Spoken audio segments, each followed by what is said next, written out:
দুই দফা জানাজা শেষে জাতীয় সংসদ প্রাঙ্গণে সমাহিত হলেন সাবেক স্পিকার ও বর্ষিয়ান রাজনীতিবিদ ব্যারিস্টার জমির উদ্দিন সরকার।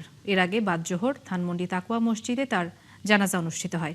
এতে অংশ নিয়ে অর্থমন্ত্রী আমির খসরু মাহমুদ চৌধুরী বলেন, জাতীয় রাজনীতিতে ব্যারিস্টার জমির উদ্দিন সরকারের অবদান অবিস্মরণীয়। এছাড়া তিনি আরও বলেন, দেশের সংসদীয় গণতন্ত্র ও আইন প্রণয়ন প্রক্রিয়ায় গুরুত্বপূর্ণ ভূমিকা রাখেন বিএনপির অন্যতম প্রতিষ্ঠাতা সদস্য। এ সময় তার ছেলে ব্যারিস্টার নওশাদ জমির সবার কাছে তার বাবার জন্য দোয়া চান।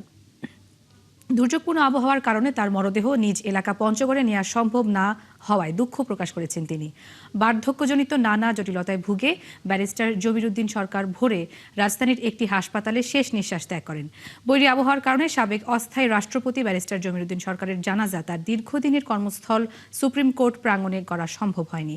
জাতীয় সংসদের দক্ষিণ প্লাজায় বিকেল 5টায় দ্বিতীয় জানাজা শেষে সংসদের নির্ধারিত চত্বরে সমাহিত করা হয় সাবেক এই স্পিকারকে।